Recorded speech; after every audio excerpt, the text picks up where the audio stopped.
जय गुरु जी संगत जी।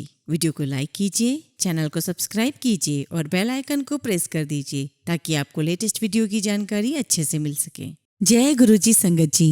गुरु जी का अनंतम अनंतम शुक्राना। गुरु जी के श्री चरणों में कोटि कोटि प्रणाम और गुरु जी की प्यारी प्यारी संगत को जय गुरु जी। संगत जी, जीवन में सफलता पाना है तो हमें हमारी सोच को सकारात्मक रखना होगा, क्योंकि सकारात्मक सोच ही हमें इस संसार में खुशियां दे सकती है, जबकि नकारात्मक सोच सिर्फ दुख ही नहीं देती बल्कि पूरी तरह बर्बाद कर देती है, तबाह कर देती है। हमारी हर सोच आने वाली परिस्थिति के बीज बोती है, तो क्यों ना हम सकारात्मक सोच रखें। संगत जी, जब हमारा मन पॉजिटिव होगा तब हमें दिव्यता का अनुभव होगा, क्योंकि सकारात्मकता वह निर्मलता की निशानी है और मन की निर्मलता वही परम सुख है। और संगत जी, गुरु जी ने भी हमेशा सकारात्मक सोच रखना ही हमें सिखाया है। सकारात्मक सोच का हमारे जीवन में क्या महत्व है, इसको हम और गहराई से सत्संग के अंत में एक कहानी के माध्यम से समझेंगे। तो चलिए संगत जी, आज के सत्संग भी संगत जी बहुत सुंदर है, बहुत खास है, इम्पोर्टेंट है। आप सारे सत्संग अंत तक सुने और पूरा सुने।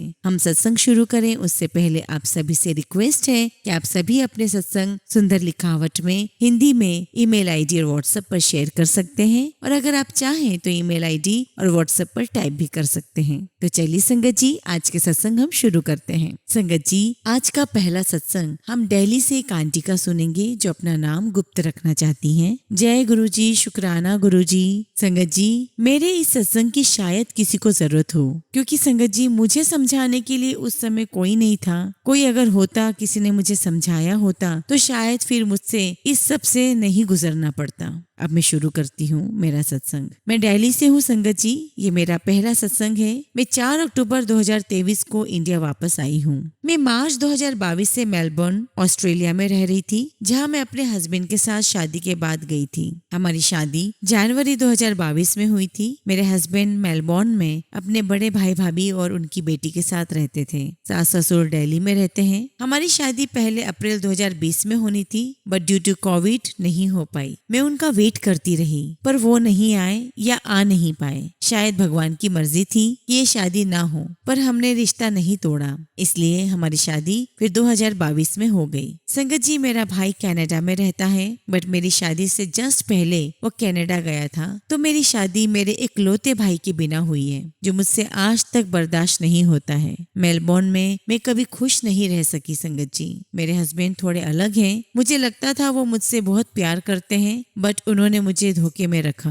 मेरी जेठानी बहुत कंट्रोलिंग है और बहुत लड़ती है। वो मुझे पसंद भी नहीं करती। हमेशा कहती थी मेरे हस्बैंड बदल गए हैं, क्योंकि वो मेरी जेठानी के साथ काफी मिक्स होकर रहते हैं। मुझे आज तक समझ नहीं आया कि देवर भाभी का रिश्ता इतना ओपन क्यों है। मेरे हस्बैंड ने मुझे जताया कि मेरी सोच छोटी है, पर कुछ अजीब तो है जो मैं समझ नहीं पाई हूँ। मेरी सास भी हमेशा जेठानी का साथ देती है, मानो सब मेरी जेठानी की ही बात मानते हैं। वो मुझे कुछ भी नहीं बोलने देती। अगर मैं बोलती हूँ कुछ तो मुझे चुप करा देती है। संगत जी, अगर मैं अपनी लाइफ के बारे में बात बताऊं तो मैं मेलबर्न में छोटी बहू जो सारा दिन घर का काम करती, सबका ख्याल रखती, सबको खाना बना के खिलाती पिलाती, सबकी सेवा करती, डांट खाती, कुछ बोले तो सब उसे चुप करा देते। और अगर अपने पति को बताऊं तो वो बोलते हैं कि यही हमारी फैमिली है, मैनेज करो। उन्होंने कभी किसी को कुछ नहीं कहा कि मेरी बीवी है, उसे एक अच्छा चांस तो दो, उसकी कद्र तो करो। क्या गलती करती है वो? मेरी हमेशा एक्सपेक्टेशन होती कि ये किसी को भी कुछ कहेंगे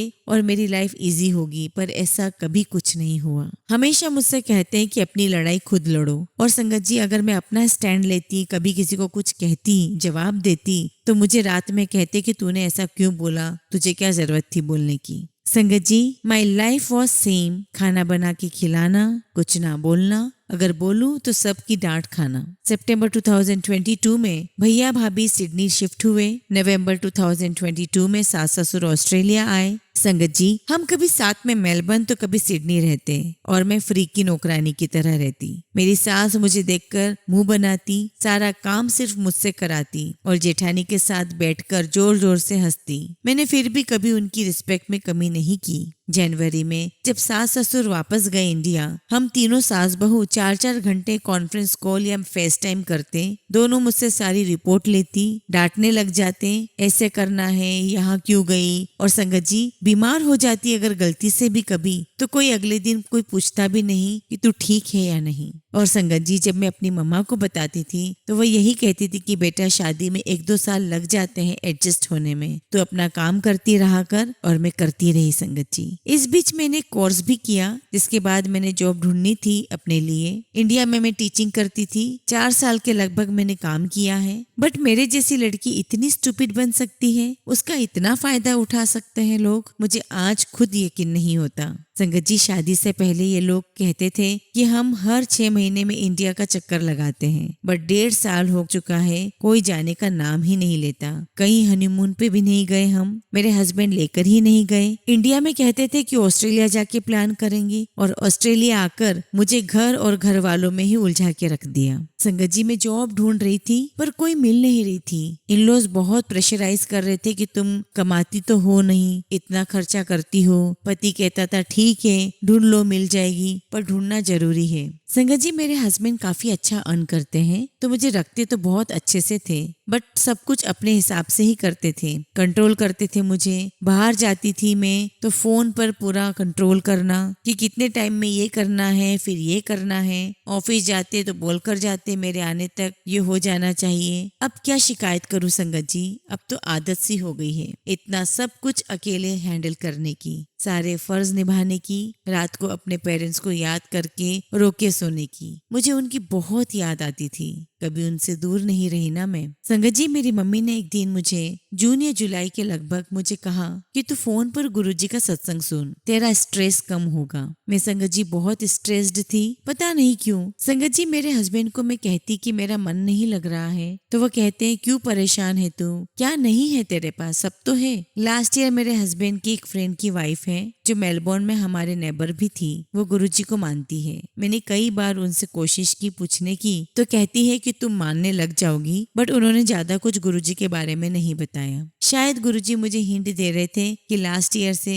पर मैं खुद ही समझ नहीं पा रही थी। संगत जी, गुरुजी का स्वरूप हमारे घर यानी कि मेरे मायके में 2023 के आसपास आया था, पर हमने मंदिर में ना रखकर अलग जगह पर उसको रख दिया था। अब मेरी मम्मी बताती है कि उन्हें कई बार फ्रेग्रेंस फील होती थी। गुरुजी हमारे साथ थे, बस हमें नहीं पहचान पाए। जुलाई में मेरे मम्मा पापा का वीजा ग्रांट हुआ, तो मेरे मम्मी पापा अगस्त के लास्ट वीक में हमारे पास मेलबर्न आए। मुझे एयरपोर्ट पे देखा तो दोनों हैरान रह गए, क्योंकि मैं अब बहुत चेंज हो चुकी थी। संगत जी, मेरी मम्मी ने फील किया कि मैं अपनी शादी से खुश नहीं हूँ, और एक दिन हम मॉल गए तो मम्मा ने मुझसे अकेले में पूछा, और क्लियर पूछा, हाँ जी संगत जी, आज तक मेरे हस्बैंड और मेरा कोई रिलेशन ही नहीं है। संगत जी, I am just his wife to show for society and to work days and night at home. इसके अलावा मेरी कोई पहचान नहीं थी वहाँ। मेरी मम्मा तो बहुत परेशान हो गई। संगत जी, मेरे हस्बैंड ने तो यही सिखाया था कि बच्चा भी हो जाएगा, बच्चा नेक्स्ट ईयर करेंगे, और मैं बेवकूफ बनती रही और समझ नहीं पाई कि बच्चा प्लान करने में और मैरिड लाइफ जीने में फर्क होता है। मैं आज तक ऐसे ही जी रही थी। संगत जी, मेरी मम्मी ने मुझे रियलाइज करवाया कि मैं हैप्पी नहीं हूँ। मेरे स्ट्रेस का कारण मेरी मैरिड लाइफ है। मुझे ये भी बोला मम्मा ने कि तेरा हस्बैंड तुझे यूज कर रहा है, प्यार नहीं। और मैं पागल आज तक उसके प्यार में खुद को स्ट्रेस देके बैठी हूँ। मुझे कुछ समझ नहीं आ रहा था। फिर मैंने फोन पर सत्संग सुनना शुरू किए, और उसमें गुरुजी ने मुझे सपोर्ट किया, और मैं वहां से निकल कर आई हूँ। मैं अपनी मम्मा पापा के साथ ही दिल्ली आ गई थी, पर उन्हें मैंने ये शो ही नहीं होने दिया कि मैं उनकी चालाकी जान चुकी हूँ। मैं अपनी लाइफ में आगे बढ़ी गुरुजी का साथ लेकर। मेरी फ्लाइट 3 अक्टूबर की थी। 2 अक्टूबर को मेरा बर्थडे था। मैंने कड़ा प्रसाद बनाया, जिसमें गुरुजी ने मुझे ओम के दर्शन दिए, और मुझे यकीन हो गया गुरुजी मेरे साथ हैं, और मैं जो कर रही हूँ, जो स्टेप ले रही हूँ, वो सब गुरुजी की मर्जी से हो रहा है। इंडिया आकर इन लोग से बात की मम्मा पापा ने। पहले मेरे हस्बैंड मान गए कि हाँ, रिलेशन नहीं बनाया, मुझे फंसा रहे थे अपनी गलती छुपाने के लिए। कहते ये हम दोनों की म्यूचुअल अंडरस्टैंडिंग है। ये नहीं बताया उन्होंने कि मुझे ये सब सिखाया था उन्होंने। खुद को बचाने के लिए पता नहीं क्या क्या बोल रहे थे मेरे हस्बैंड। कोई कहता है कि उन्हें मुझ में इंटरेस्ट नहीं है, कोई कहता है कि वो कहीं और कमिटेड है। मेरा तो दिमाग ही नहीं चल रहा था। मैं सुन हो चुकी थी। संगत जी, अब मुझे उनसे, उनकी टॉक्सिक फैमिली से छुटकारा चाहिए। मुझे ये भी फील होता है कि इन सब ने मिलकर एक प्लान रचा था, क्योंकि इनकी फैमिली शादी के नेक्स्ट डे से ही मुझे टॉर्चर कर रही है और मेरे हस्बैंड ने आज तक कुछ नहीं बोला, बल्कि मुझसे ही लड़ने लग जाते हैं। मैं बहुत रोती हूँ उनको याद करके संगत जी, पर अब हम दोनों फोन पर भी बात नहीं करते हैं। मेरी वापसी थी 15 नवंबर की, बट मैं अभी अपने मम्मी पापा के घर पर ही हूँ। आसपास सब पूछते हैं आपकी बेटी कब वापस जा रही है। मुझे डर लगता है सोसाइटी से बाहर जाने से, लोगों को फेस करने से, बट अब I have to be strong and very strong. और मेरे गुरुजी की कृपा से ये सब हो रहा है और होगा। जब मेरे गुरुजी ने मुझे ऐसी सिचुएशन से बचाया है, निकाला है, तो आगे भी मेरे गुरुजी ही मुझे संभालेंगे। I am searching a good job also, जिससे मैं बिजी रह के खुद को खुश रख सकूं और आगे बढ़ सकूं। संगत जी, ये मेरे ही कर्म थे जो मैं ऐसे लोगों के साथ जाकर फंस गई। मेरे गुरुजी ना मिले होते तो मैं क्या करती। संगत जी, वहां रहकर अभी जब मैं ये सारी सच्चाई जान चुकी हूँ और वहां जब मैं रहती, तब मैं सोचती थी कि बस हो गया तेरी लाइफ का, जो होना था हो चुका है, अब तो बस मौत का इंतजार है। एक दिन वो भी आ जाएगी। अकेली तो हो ही चुकी हूँ मैं, क्योंकि वहां कोई मेरी बात नहीं सुनता था, मेरे हस्बैंड भी नहीं सुनते थे। जिस दिन से उनकी बात बताई मैंने, वो काफी बदल गए हैं। ये वही इंसान है जिसे मैं पागलों की तरह प्यार करती थी। मुझे आज यकीन नहीं होता, शादी करके मुझे लेके गए थे तो अब सामने आकर बात भी करना चाहिए। मैं जवाब मांग रही हूँ कि ऐसा क्यों किया मेरे साथ, तो सब कहते हैं तूने इतना टाइम क्यों निकाला। कोई ये नहीं समझना चाहता कि मेरे हस्बैंड ने मुझे ऐसे ही समझाया था। मेरे साथ धोखा किया है, मेरे साथ गलत हुआ है। मैं शायद अपना दिमाग साइड करके उन पर अंधा विश्वास करती आ रही थी आज तक। उनसे मैंने क्वेश्चन क्या कर लिया, उन सब ने तो मुझसे मुंह ही फेर लिया। बस मेरे गुरुजी सब जानते हैं क्या सच है, किसने क्या किया। मुझे किसी और को अब कुछ सफाई नहीं देनी है। बस संगत जी, इस झूठे रिश्ते से निकलने का इंतजार कर रही हूँ। अब संगत जी, मैं अपने सत्संग को यहीं विराम देती हूँ। अगर गुरुजी ने चाहा तो जल्दी आप सबसे मैं अपना अगला सत्संग शेयर करूंगी। ओम नमः शिवाय। शिवजी सदा सहाय। ओम नमः शिवाय। गुरुजी सदा सहाय। जय गुरुजी। शुक्राना गुरुजी। संगत जी, अगला सत्संग हम एक आंटी का सुनेंगे जो अपना नाम गुप्त रखना चाहती हैं। जय गुरुजी। शुक्राना गुरुजी। अनंतम शुक्राना गुरुजी। ओम नमः शिवाय। शिवजी सदा सहाय। ओम नमः शिवाय। गुरुजी सदा सहाय। संगत जी, मेरा ये पहला सत्संग है जो मैं शेयर कर रही हूँ, गुरुजी की आज्ञा से और कृपा से। संगत जी, क्या बोलूं, डर के लिख रही हूँ, समझ में नहीं आ रहा क्या लिखूं,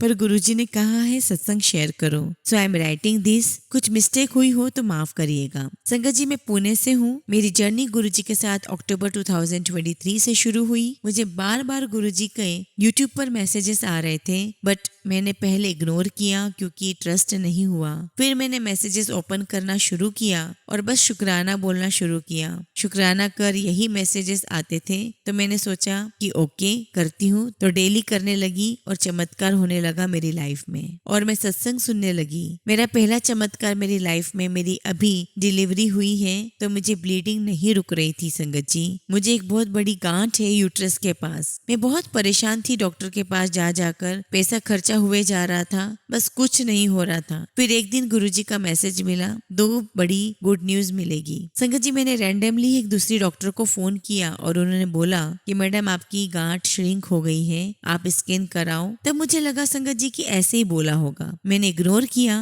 बट एक सत्संग सुनने के बाद दिमाग की घंटी बजी की गांठ श्रिंक हुई थोड़ी, इसकी वजह से ब्लीडिंग भी स्टॉप हो गई है। और दूसरी गुड न्यूज थी कि लेप्रोस्कोपी की सर्जरी होगी मेरी गांठ की। मैंने बहुत शुक्राना किया। और संगत जी, दूसरा एक बड़ा सत्संग यह है कि एक अंकल ने हमारे पैसे ले रखे थे जो वापस नहीं कर रहे थे, लेकिन उसने खुद आगे आकर के मुझे पैसे वापस दिए और बाकी के पैसे भी जो हैं वो मुझे मिल जाएंगे। मुझे पूरा भरोसा है गुरुजी पर। I am so blessed. गुरुजी ने हेल्प की मेरी, और मेरे बेटे के ऊपर मुसीबत आई थी, उस मुसीबत से भी मेरे बच्चे को बचाया। संगत जी, मेरा राइट शोल्डर और आर्म में अचानक पेन हुआ और फिर डॉक्टर को दिखाया और गुरुजी का मैसेज आया कि तेरा कष्ट काट दिया। बहुत बहुत शुक्राना गुरुजी, लख लख शुक्राना गुरुजी। जय गुरुजी। ओम नमः शिवाय। शिवजी सदा सहाय। ओम नमः शिवाय। गुरुजी सदा सहाय। संगत जी, हमेशा की तरह हम अपने सत्संग का अंत एक बहुत ही खूबसूरत कहानी से करेंगे। एक बार की बात, एक बहुत ही दयावान आदमी था। वह रोज सुबह घर से काम के लिए निकलते हुए कुछ लोगों की मदद करता था। जैसे सबसे पहले पहले वह घर की बालकनी से गिरते हुए पानी को व्यर्थ होने से बचाने के लिए वहाँ एक छोटे से पौधे वाला गमला रख देता, जिससे पानी उस पौधे पर गिरे। इसके बाद वह थोड़ा और आगे जाता, वहाँ एक आदमी का ठेला एक गड्ढे में फंस जाता है। उसकी मदद के लिए कोई आगे नहीं आता, तब वह आदमी उसकी मदद करता है। इसके बाद थोड़ा और आगे चलने पर एक बहुत ही गरीब लड़की जो पढ़ना चाहती है वहाँ फुटपाथ पर बैठकर भीख मांगती है, ताकि कुछ पैसे इकट्ठे हो सके और वो पढ़ाई कर सके। वह आदमी उसे रोज कुछ न कुछ पैसे देता है। इस तरह वह रोज कुछ लोगों की मदद करता है। ऐसा वह हर रोज करता है। एक दूसरा आदमी उस आदमी को ये सारे काम करते हुए रोज देखता है। एक दिन उसने उस आदमी से पूछा कि भाई साहब, आप रोज इन लोगों की मदद करते हैं, लेकिन इससे क्या फर्क पड़ेगा? इससे केवल समय की बर्बादी होगी। तब उस आदमी ने उसे जवाब दिया कि इससे मुझे कोई फर्क नहीं पड़ता, इससे आपको भी कोई फर्क नहीं पड़ेगा और इससे इस दुनिया में कभी भी किसी को कोई फर्क नहीं पड़ेगा। किंतु जो मैं करता हूँ वह मेरा फर्ज है। मैं सिर्फ अपना फर्ज निभा रहा हूँ और फर्ज निभाने में समय की बर्बादी नहीं होती। ऐसा कहकर वो वहाँ से चला जाता है और ऐसा करते करते कुछ दिन बीत जाते हैं। फिर एक दिन वह देखता है कि वह बालकनी के नीचे रखा हुआ पौधा बड़ा हो गया है। फिर थोड़ा आगे जाकर वह हर रोज की तरह उस ठेले वाले आदमी की मदद के लिए जाता है तो देखता है कुछ और लोग भी उसकी मदद कर रहे हैं। फिर थोड़ा और आगे उस लड़की को पैसे देने के लिए जाता है तो देखता है कि वो लड़की वहाँ नहीं है। वह आदमी उसका वहाँ इंतजार करता है और थोड़ी देर बाद वह लड़की एक स्कूल यूनिफॉर्म पहनकर उसके सामने आती है। यह सब देखकर वो बहुत खुश होता है, लेकिन वह जो दूसरा आदमी है वह भी यह सब देख रहा होता है और ये सब देखकर उसे समझ में आ जाता है कि एक आदमी ने कोशिश की तो किसी का कितना भला हो गया। इस कहानी से यही प्रेरणा मिलती है कि हमें नकारात्मक सोच नहीं रखना चाहिए, हमेशा सकारात्मक सोचना चाहिए। और संगत जी, किसी जरूरतमंद की मदद करना समय और पैसे की बर्बादी नहीं बल्कि अपना फर्ज समझना चाहिए। और ये बात तो हमें गुरुजी भी कहते हैं कि हमें लोगों की, अपनों की, सबकी मदद करना चाहिए। इसी में बड़प्पन है। जय गुरुजी, शुक्राना गुरुजी।